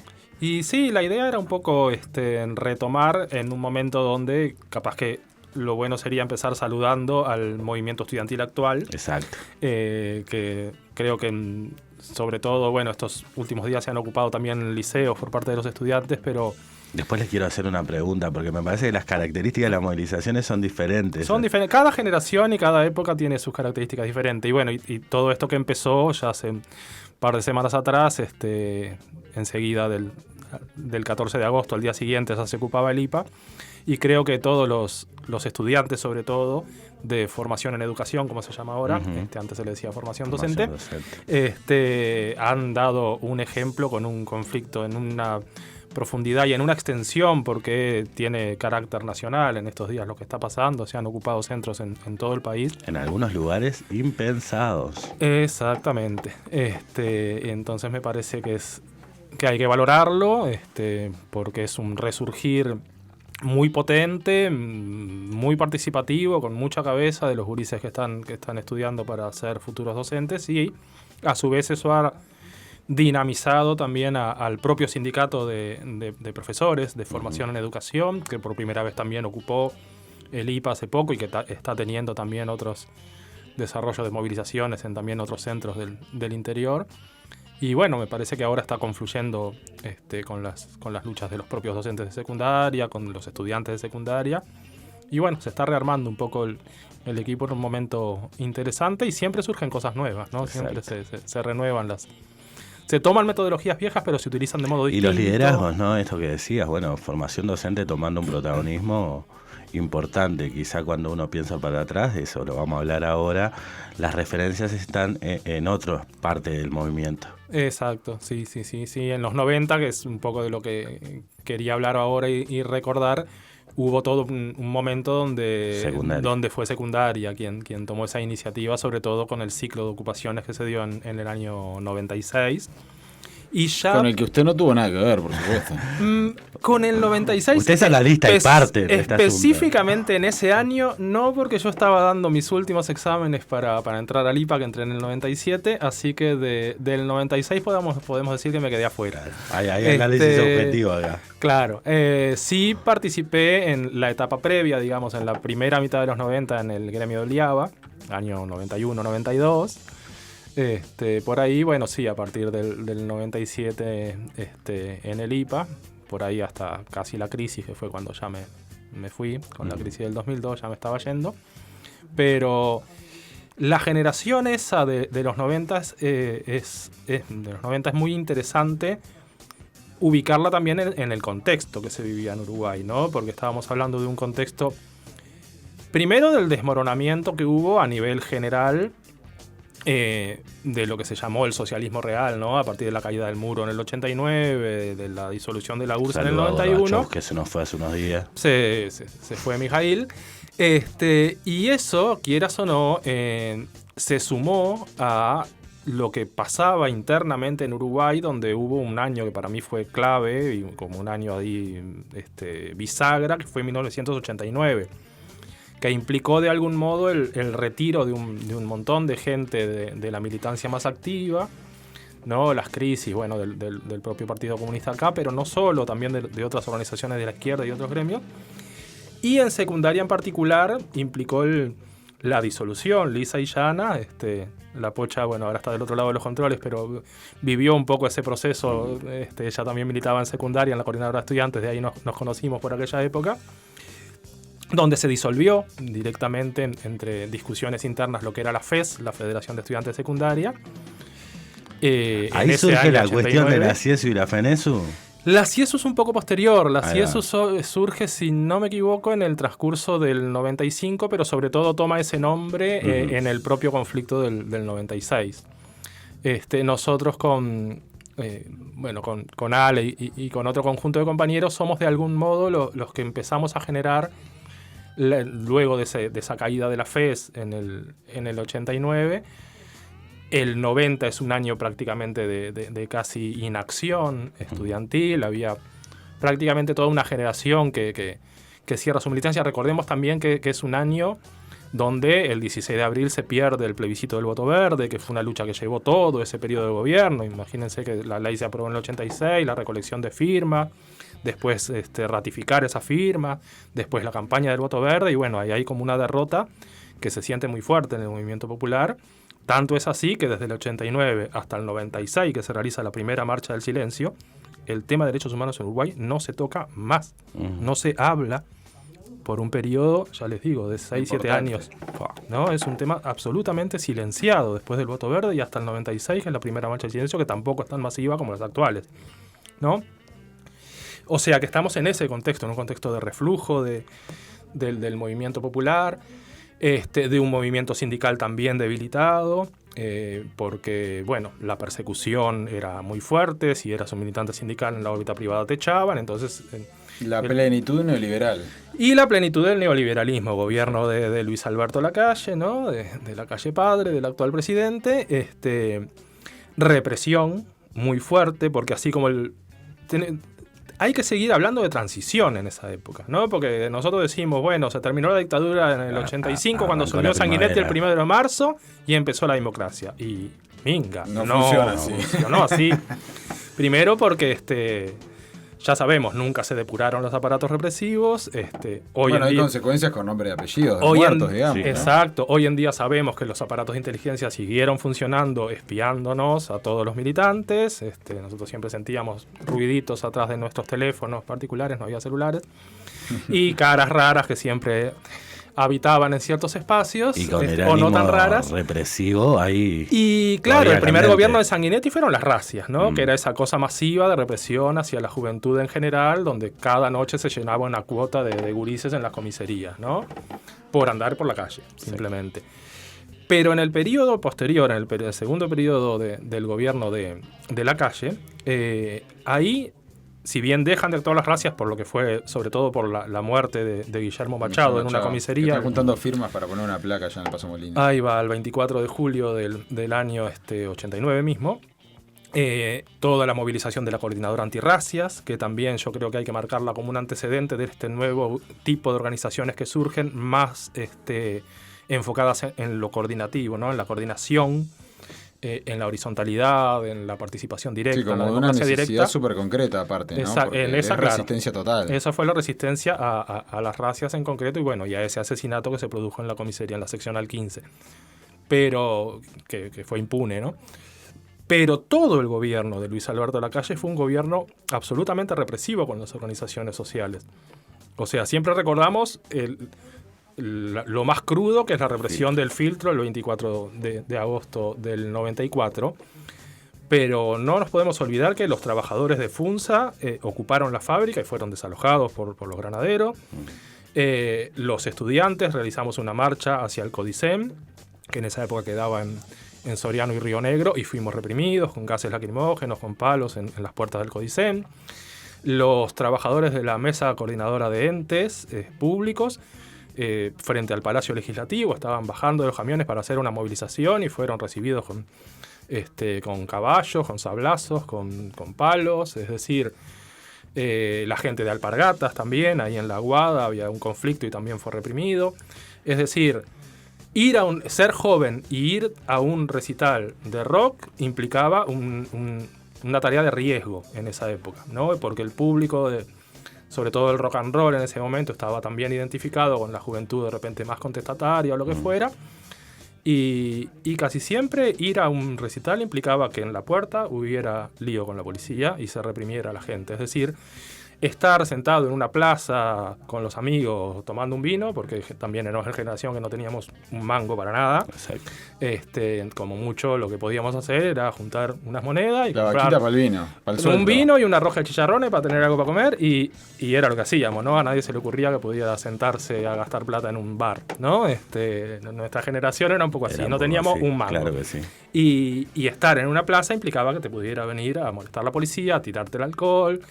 Si alguien reaccionaba ya te llevaban, todas esas cosas pasaban. O sea, ese era el contexto en el que se vivía. De Está pocos bueno espacios, desde cero espacio para la juventud. O sea, porque tampoco no había, como que no había una oferta de cosas para hacer. Entonces, si querías ocupar el espacio público, las cosas las tenías que hacer vos, y en ese espacio público era hostil. Claro, estaba pensando que está bueno un poco recordar esto, porque ahora es un poco menos habitual, y cuando pasan estas cosas tal vez hoy en día todo se filma y se arma un poco de espanto, pero cuando aparece el discurso de, digamos, de rescatar la autoridad, de que vuelva la autoridad de la policía, los que alguna vez pasaron por eso, cuando responden preocupados desde una vivencia muy concreta, no es que están en contra de la autoridad de la policía en términos abstractos. Conceptualmente. No, claro. Hay una historia en este país de cómo funciona la autoridad policial. Claro, exactamente. Sí, yo cuando veía las primeras cosas que empezaron a pasar con este gobierno, yo que sé, lo de Plaza Serén y otras cuestiones por el estilo, y bueno, era un déjà vu total de lo que pasó hace 20 y pico, 30 años atrás. Y en ese sentido se inscriben entonces las movilizaciones juveniles que se empiezan a dar con ese movimiento estudiantil que se reconstruye, ¿no? Disuelta lo que era la fe. O sea, yo creo que hay como una generación que cierra en ese 89 que yo les decía, donde pasan esas cosas, ¿no? Un año donde también, aparte de lo que nombré, del derrota en el voto verde, muere Raúl Sendic en abril. Muere Arismendi a fin de año, creo que en diciembre, Rodolfo Arismendi. Muere Alfredo Citarrosa en enero de ese año. Es decir, si uno empieza a juntar la cantidad de cosas que pasaron en ese año 89 a nivel nacional unos días, ¿no? e internacional, Sí. implicó que nosotros sentimos, los que empezamos a militar en esa época, veíamos como toda una generación que de repente fue la que empezó a militar más en el 83, ¿no? Que se la conoce más como esa generación, como que algunos de ellos cierran, bajan cortina, y entonces, bueno, también en los centros estudiantiles está mucho aquello del recambio, ¿no? Y los que recambiamos, los que empezamos a militar en esa época, de un día para otro nos encontramos que lo anterior se había disuelto y que no había nada. Entonces también se abría un campo muy interesante para la experimentación y para hacer cosas desde cero. Los que organizamos el movimiento en secundaria en el año 91-92, salimos a recorrer liceos, a preguntarle a la gente que estaba en la puerta, che, no sabes si acá hay gremios, si hay alguien que esté interesado. Y así... Una cosa tan básica. ¿No? Así, en ese vínculo de recorrida del liceo, bueno, estábamos juntando en tal lado, y después nos enteramos que algunos se estaban juntando en Bausá, otros se estaban juntando en medicina, y ahí surgió lo que se llamó la coordinadora de estudiantes. Y ahí surgió también, que hoy está absolutamente instalada, la marcha del 14 de agosto. Uh-huh. Porque el 14 de agosto, en todo el primer periodo post-dictadura, era una recordación que sobre todo se encargaba la universidad. Los gremios estudiantiles participaban porque generalmente iban al acto, pero no es que hubiera como ahora una marcha central donde el centro estuviera en el movimiento estudiantil. Es decir, era una fecha que estaba, yo siempre digo que estaba como más sacralizada, Ajá. ¿no? Y no estaba tan... Lo que pasó con nosotros es que tratamos de unir esa recordación de liberarse con las luchas del presente, ¿no? Y que fuera un día de lucha, no solo de recordación, que fuera un día de recordación, pero también un día de lucha. ¿Y cuáles eran las principales consignas en los 90 del movimiento estudiantil? Y algunas se repiten ya desde los 60, ¿no? El tema presupuesto, vieron que el movimiento estudiantil también, bueno, estamos en agosto, en Uruguay es una cosa cíclica por la forma en que se estructuran los presupuestos, las rendiciones de cuenta. ¿Cuánto se pedía por aquellos años? En aquel momento el reclamo era del 4,5. 4,5. El 4,5 que incluso después se llegó a plebiscitar que no se llegó con las elecciones. Se pedía un 4,5, un 27% del presupuesto no inferior a un 4,5 del PBI. Ese era el reclamo. El reclamo por el boleto, porque si bien existía un boleto, era del 50% en el caso de secundaria y del 75% subvencionado en el caso más no gratuito. Claro, el boleto gratuito recién empezó cuando las intendencias frente amplistas. Y básicamente eso, reclamo presupuesto y boleto, y después había mucho reclamo en lo edilicio. Yo me acuerdo, yo militaba en el IABA, en el gremio del IABA, y me acuerdo, por ejemplo, la fecha de los 80 años del IABA, y el liceo estaba hecho una mugre, en peligro de derrumbe, y se hizo una celebración donde me acuerdo que trajeron una empresa de limpieza, iban a venir a hablar las autoridades, todo lo demás. Y una metodología que se usó mucho en esa época fueron las llamadas jornadas de limpieza, ¿no? Donde los estudiantes, como modo de protesta, asumíamos por un día la limpieza del instituto, y era una forma de denunciar y también demostrar que estábamos dispuestos a mejorar nuestro centro de estudio. Esa fue una metodología que se usó bastante. Después, en esos años también se dio una lucha fuerte dentro del mismo IABA por la biblioteca, que no es la biblioteca del IABA, sino que es la biblioteca de toda secundaria, que está ahí, que también. Y bueno, años siguientes se logró toda la remodelación del edificio, pero que hasta ese momento estaba muy deteriorado y en peligro de derrumbe. Claro. Bueno, y de ahí, ¿qué podemos decir? Porque yo quería hablar en realidad de la reforma de Rama. Tengo ganas de hablar de la reforma de Rama porque... Quería preguntar cómo se llega al 96, que es como el hito ahí, ¿no? Sí, yo quiero saber qué pasó ahí. Sé que se armó lío, había un señor que quería hacer una reforma. Y bueno, no sé. La reforma Rama en realidad ya tiene antecedentes en algo que se da en el gobierno anterior, en el gobierno de Lacalle, que son las 50 medidas de reforma de la enseñanza secundaria, por lo menos hablando en el área, en el ámbito de la enseñanza secundaria. Que en su momento también las resistimos desde el movimiento estudiantil. Y la reforma Rama también hay que ubicarla en el contexto del neoliberalismo que se asentaba en Uruguay. Recordemos también que en esos tiempos se intentaron vender las empresas públicas. Bueno, eso se paró con el referéndum que se triunfa. Y una vez asumido el siguiente gobierno, el segundo periodo de Sanguinetti en el 95, se empieza a presentar a Rama como un...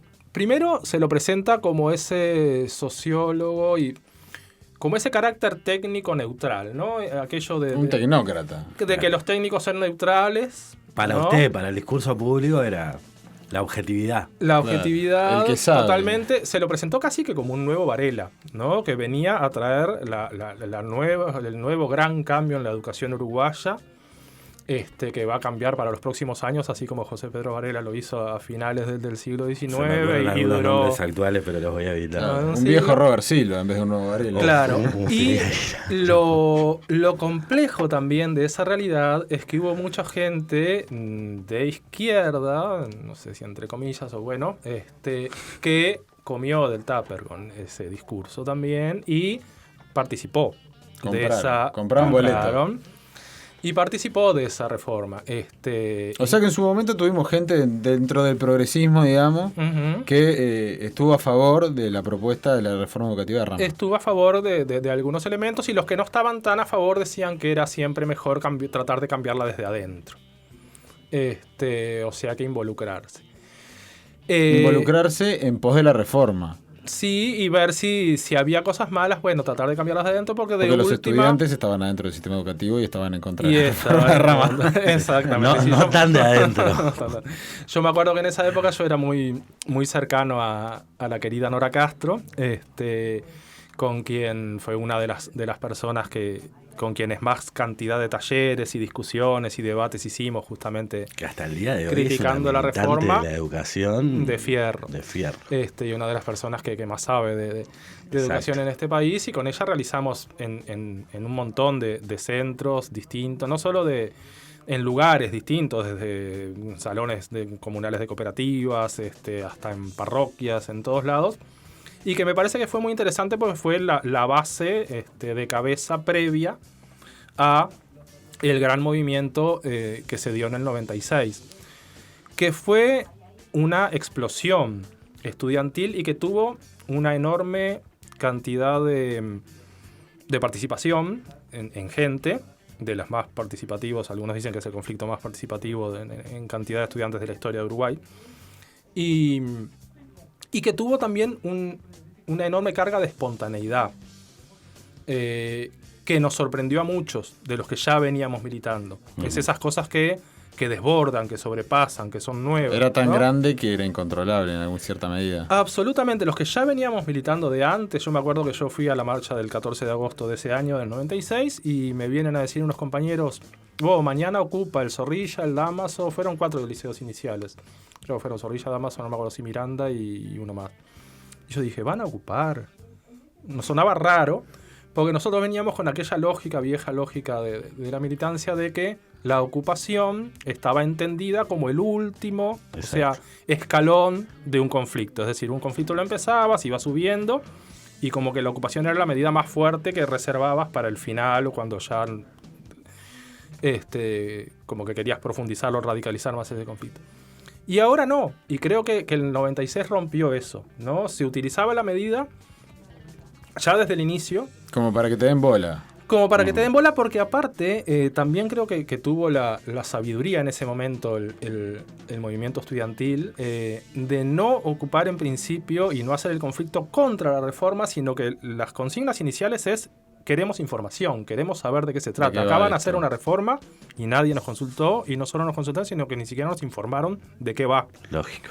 Esa película la vimos 744 veces. Claro, ahora estamos viendo de vuelta. Pero era interesante porque ya no se planteaba.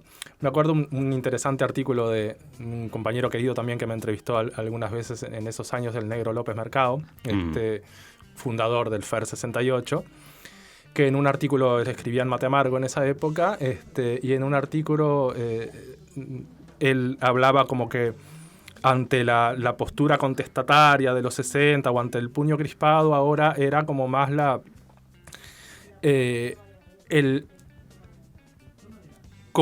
postura de decir, porque toda la reforma Raba se basaba en, bueno, nosotros vamos a hacer esto porque en realidad nos designa un gobierno, ¿no? Y tenemos la autoridad porque Nos la dio la gente. Nos la dio la gente, fue un gobierno electo democráticamente, estamos en un Estado de Derecho, todo Ahora, lo demás. ¿estás hablando de la reforma de Rama o de ahora? De la reforma de Rama. Bueno, ¿Vos estás seguro? Bueno. Déjà vu. Y esa era como la argumentación, ¿no? Ante un discurso de los 60 hubiera dicho, no, eso es la legalidad burguesa, no sé qué, no sé cuánto. El discurso de los jóvenes era ¿no?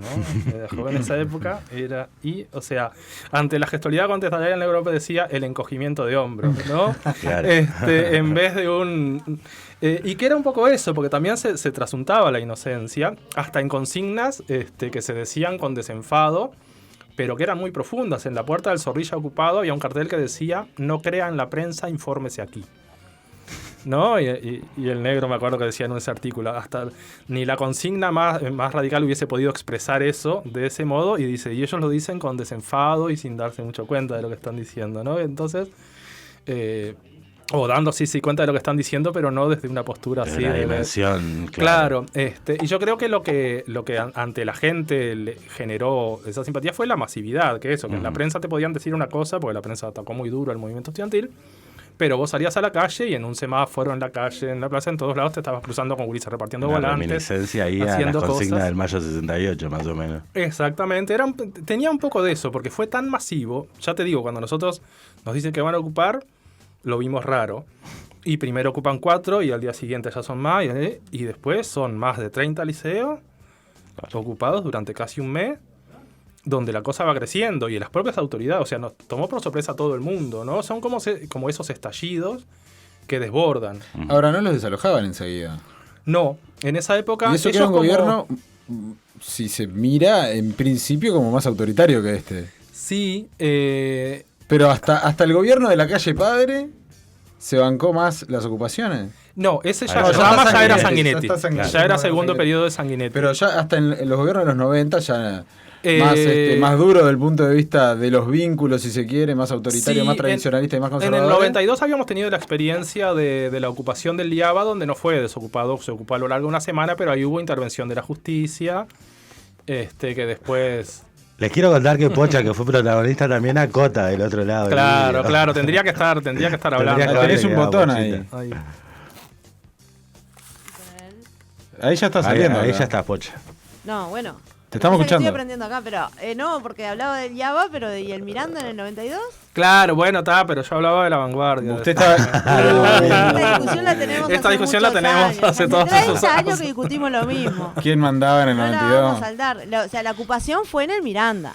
Fue en el Miranda, sí, porque una semana, porque las autoridades en ese momento tuvieron el tino de cerrar el resto de los liceos para evitar que se extendieran las ocupaciones. Es buena. No lo veo a este. Que eso lo volvieron a hacer después en el 97, cuando nosotros salimos a decir los centros están ocupados por el Codicen, porque antes que se ocuparan los cerraban.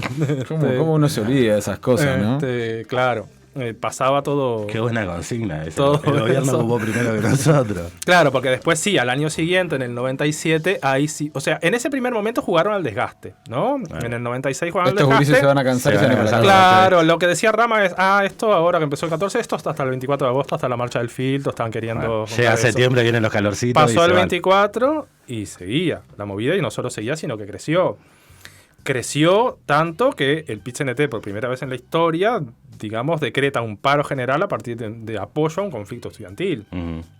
Y hay un paro general donde se hace una marcha enorme, más de 30.000 personas que marchan, creo que fue desde Plaza Libertad hasta Plaza Varela. Una marcha grande que se hace ahí todo 18 de julio, todo Boulevard Artigas después, hasta Plaza Varela.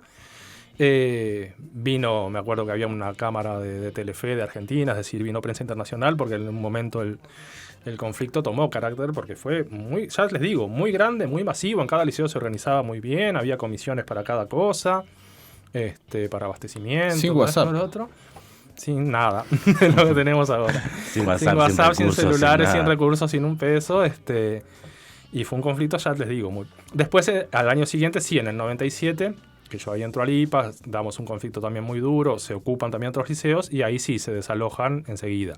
O sea, ahí no te dejan estar prácticamente ni 24 horas y me acuerdo que hay una madrugada, no me acuerdo exactamente qué día, que Sí, a eso de que empiezan los desalojos a las 12 de la noche, 1 de la mañana, al IPA lo desalojan a eso de las 2, de ahí vamos para el 17 y para otro, después el 29, y creo que la última es casi a las 7 de la mañana, o sea, se pasaron toda la madrugada desalojando gente con muchos camiones de milicos, es decir, con mucha cantidad. Con la impronta del momento. Sí, tal cual. Che, tendremos que ir redondeando por razones de tiempo.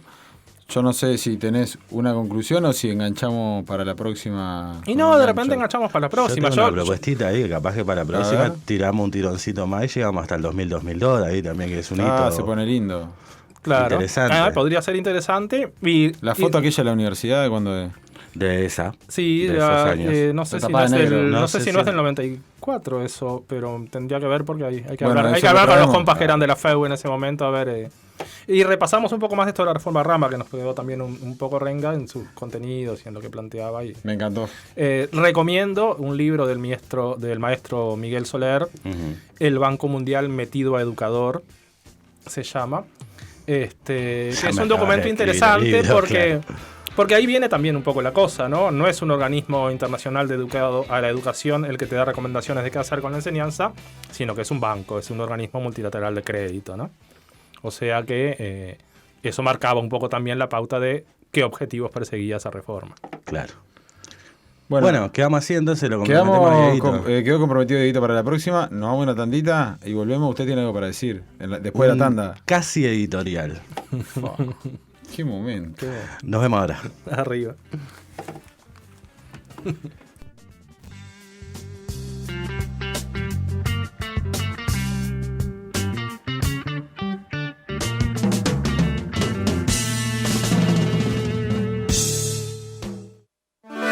Estás escuchando Radio Pedal, un medio de comunicación social, colectivo y participativo.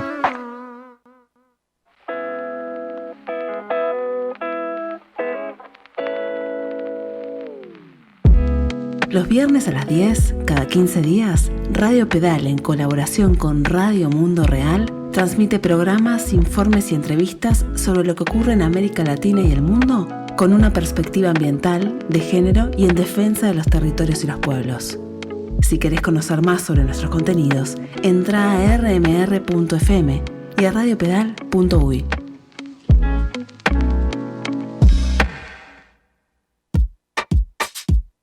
Radio Pedal. Autogestivos y autofestivos. La música, sin importar los años, sigue siendo parte importante en la vida de todos los seres humanos. De generación en generación se mantiene viva, gracias a personas que comparten su conocimiento con las nuevas generaciones. A mí me tiran unos manices y yo pago un par de cervezas. Nos tomamos el tiempo para conocer más de su talento. Yo puedo llegar a explotar a pedos si hago eso. Teníamos que ponerlo a prueba. Había también una promoción de cerveza. Eso, amigos, es La Resaca. La Resaca. Oxigena tu mente. Los viernes a las 21:30 por Radio Pedal. La Resaca. Radiopedal.uy. Seguinos en Instagram, Twitter y Facebook. Pedal Uy.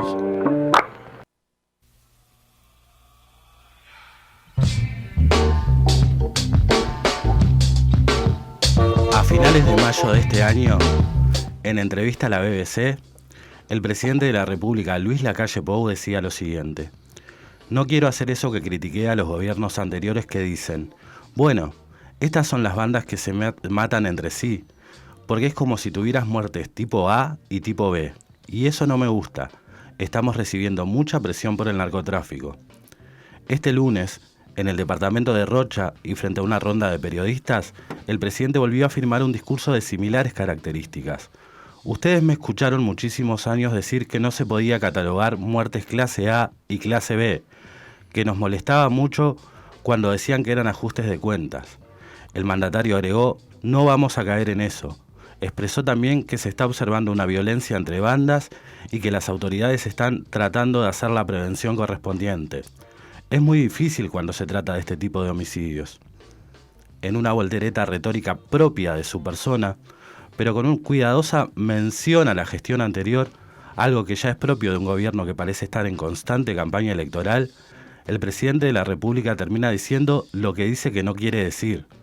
El primer elemento a señalar es el reconocimiento de que hay problemas complejos y que hay cosas que no se pueden cobrar al grito.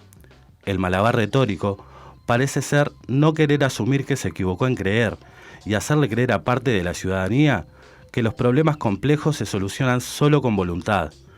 Pero el otro ruido que nos queda de las palabras de la calle es que sigue faltando el hacerse cargo. Algunos nos hemos cansado de decir que la política de guerra al narcotráfico ha fallado y que es necesario encarar políticas que aborden con responsabilidad las dos patas centrales del negocio, el lavado de activos y la territorialidad. Sin embargo, lo que vemos es un gobierno que ha flexibilizado la ley en nombre de la libertad. No hace falta ninguna consultoría ni técnicos especialistas para saber que hoy, gracias a las modificaciones legales establecidas en la LUC, se pueden lavar 12 kilos de cocaína sin que nadie te pregunte nada. Siempre fue más difícil controlar los flujos de mercancías que los de dinero. Sin embargo, el gobierno hipotecó lo segundo en la ley de urgente consideración. Hay que decirlo así, en plata. Hoy un kilo de cocaína te vale en el entorno de los $10.000 y la LUC aumentó el tope máximo para hacer pagos en efectivo a $120.000. Corresponde preguntarse, ¿cuánta vida hay empeñada en 12 kilos de cocaína? ¿Cuántas madres, cuántas parejas y cuántos hijos tienen que hacerse cargo de un negocio en donde la única garantía es la vida?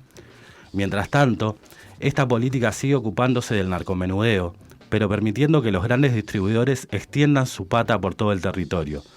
Y ese es otro elemento central. El Estado sigue retirándose de los barrios. En el momento en que la gente más lo necesita, se cierran programas y se terminan contratos con técnicos sociales. Esa ausencia del Estado pesa y mucho. Quizás sea momento de hacerse cargo y trascender la política de la disputa por el relato.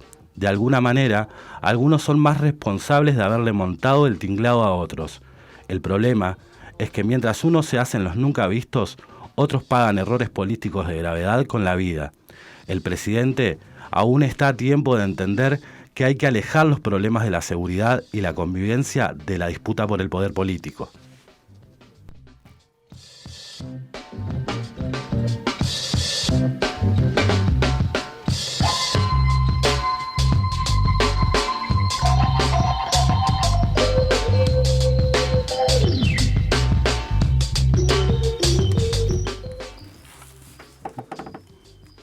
¿Cómo lo vio? Interesante. ¿Interesante? Creo que hay un gran tema ahí, digo, ya que me dejaron estar para seguir en este otro bloque. Así que te obligamos. Con el tema, Claro. más o menos. No, creo que con la famosa guerra a las drogas es lo que hay que... A lo que hay que hacerle guerra es a la guerra a las drogas, ¿no? Sí, el narcotráfico agradecido que es ilegal. Ese invento de los Estados Unidos, de un poco de Nixon, o sea, antes... Las drogas tienen que ser un asunto que pase por otro lado. Exacto. Ahora, al que tenga problemas, bueno, es un tema de salud. Al que no los tenga, es un problema de decisión personal. Exacto. Ahora, se mezclan cosas, ¿no? Porque adentro de esa discusión sobre la guerra a las drogas, tenés, pues, digo, sin lugar a dudas, desde ciertos sectores hay un interés en que eso sea así. Es decir, en la medida que existe un gran enemigo, tiene que existir un gran defensor, ¿no? Uh-huh. Que son los grandes aparatos policiales, los policías militarizadas que existen. Es la lógica de guerra, enormemente en Brasil, en México, fueron capaz que expresiones más vanguardistas en la región en eso. Hoy los tenemos también acá, digamos. Pero sí existe también culturalmente una cosa de que en principio es muy difícil ir a decirle a una vecina random que te parece que hay que legalizar la cocaína porque dices, ¿cómo? ¿Qué me estás diciendo? Que mi hijo, o que cualquier hijo de vecino se va a estar drogando. Pero sin duda que es un tema que no se ha tomado con seriedad. Y un poco esto que también se mencionaba ahí en el casi editorial, de, bueno, también cómo le explicás a una vecina que el problema no se soluciona cerrando bocas, porque quieren que la cierren, porque la tienen que ir al barrio y no sé qué, pero está complicado explicar que el problema está en otras cuestiones más globales, digamos, y en este caso, como se mencionaba, de la flexibilidad legal. Ahí es donde entran los intereses compartidos, ¿no? Exacto. Que ahí es donde empieza a ser un poco fina la línea de en qué medida, cuál es el tipo de relación que existen. ¿Marcet tiene intereses en común? ¿O directamente Y bueno, es beneficiado expresamente? Sabemos que el sistema no se sostiene, los actuales bancos no se sostienen sin ese negocio atrás, ¿no? Hoy en día, si todo fuera legal, ¿por dónde pasaría la cosa? Creo que es el camino, ¿no? El camino que se ha hecho con la marihuana en Uruguay, y bueno, por ahí está marcando un... Sin duda, mientras seguimos llenando las cárceles de pobres, porque no están llenas de criminales, sino que ahí están hay llenas una de cosa pobres. que a mí me parece interesante charlar, que capaz en algún otro programa, es esta cuestión de cómo en realidad las familias, hay todos los códigos no explícitos, digamos, de la venta de drogas en todas sus dimensiones. Bueno, llenamos la cárcel de pobres, y otros pobres, que generalmente son su familia, tienen que asumir las deudas que tienen con el narcotráfico. Es un tema interesante para charlar, porque ahí explica un montón de cuestiones que tienen que ver con esto, con la esposa, con el hijo, muchas veces menor de edad, que tiene que asumir las deudas que su padre tiene con el narcotráfico. Es un tema bastante más complejo que como lo pintan. Si vos tenés un familiar con problemas de consumo y un día ponele que tiene una crisis y, digamos, ejemplo, no lo internás, ¿no? Y un día te tocan la puerta, vos sos la madre, el padre, el hermano, y te dicen, bueno, tu hermano me debe tanto. Claro. ¿Qué vas a hacer? Lo vas a pagar. ¿Qué vas a hacer? Porque ¿qué vas a hacer? El tema es cómo, ¿no? Bueno, me gustó la editorial. Me quedó resonando también lo de las declaraciones de la calle Pou en La Paloma, cuando hace la distinción que supuestamente no iba a hacer, en el mismo momento que repite que no va a hacer la distinción, dice, no, sí, pero las muertes tienen que ver con el narcotráfico, no con problemas con la propiedad. Es un problema de categorización, digamos. Yo no les digo muertes A y clases B, pero les digo muertes por el narcotráfico. Sí, y no se preocupen que con la propiedad está todo bien. O sea, no están matando gente para robarle. Exacto. O sea, es como la propiedad es la respuesta a todo. Lógico, dentro de un esquema de pensamiento. Bueno. Nos veremos la semana que viene, muchachos. Nos vemos la que viene. Salud. ¿Usted va a saludar por lo menos? Bueno, nos vemos la semana que viene. ¿Está a favor de legalizar todas las drogas? Ustedes me piden mucho a mí, me están exigiendo mucho. Le pedimos la mitad de lo que puede hacer. Por eso es mucho. No sean peleadores. Bueno. Aparte le pedimos la palabra justo cuando está subiendo la perillita de cerrar el programa. Sí que Sanfer está ayudando acá, porque si no me vuelven loca. Bueno, un lujo. Gracias Sanfer, gracias Pocha, gracias Aljere y feliz cumpleaños Aljere. Nos vemos la que viene. Saluda a Lore. Saluda a Lore que debe estar arriba en avión. Y nos vemos la que viene. Chau. Chau. En la pantalla sumergidos como en el mar. Vamos perdidos en la búsqueda de encontrarnos. En el WhatsApp, en algún juego, en una red social. No importa nada más a nuestro alrededor. ¿Dónde queda la familia? ¿Dónde están los amigos? Todo lo que hace a tu vida real. Estás ahí metido, atento, bien conectado, navegando y buceando en toda esa información. Oh sí, qué rica selfie, muy buen estado, muchos likes y amistad virtual.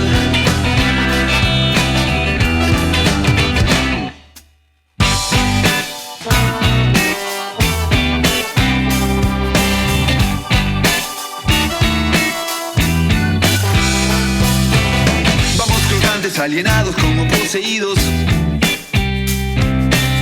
Quedamos locos, enchufados con caparazón. La camarita, el levante y el pajarito.